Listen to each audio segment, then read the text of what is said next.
పల్నాడు జిల్లా Dachepalli police station ఆవరణలో తీవ్ర విషాదం చోటు చేసుకుంది. న్యాయం చేయాల్సిన పోలీసులే తనను అవమానించారంటూ బట్టుపాలెం గ్రామానికి చెందిన రిజ్వానా అనే మహిళ పురుగుల మందు తాగి ఆత్మహత్యకి పాల్పడింది. తనపై జరిగిన దాడి విషయంలో గత 20 రోజులుగా స్టేషన్ చుట్టూ తిరుగుతున్న పోలీసులు పట్టించుకోవడం లేదని ఆవేదన వ్యక్తం చేశారు.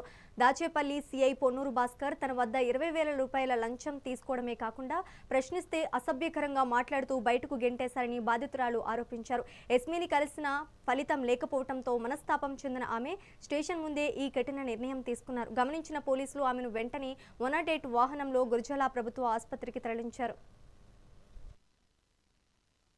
వాడలు పాడవాడు చెల్లెలు ఒక ఇల్లు ఉంటే ఇల్లు చేస్తావా చేయదని కారం పోసి బెల్టుతో కర్రలతో కొట్టి పట్టుపాలలో పడేసి చిలుకుపేట వెళ్ళిపోయారు.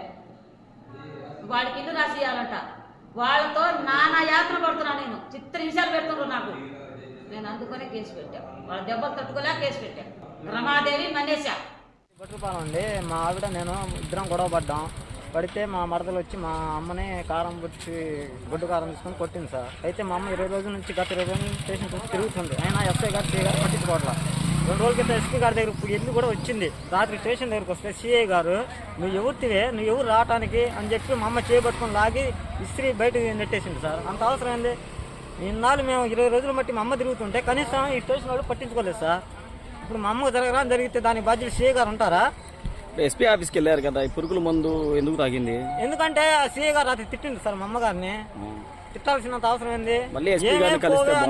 ఏమే పోవే అని అనాల్సినంత అవసరం ఏంది సార్ సిఐ గారికి? ఆయన కూడా డ్యూటీ చేస్తున్నాడుగా, డిపార్ట్మెంటే అతను కూడా తిట్టాల్సినంత అవసరం ఏంది సార్ మా అమ్మగారిని? అందుకని మా అమ్మగారు తాగినాడు సార్. నాకైతే తెలియదు, నేను ఇప్పుడే వచ్చిన.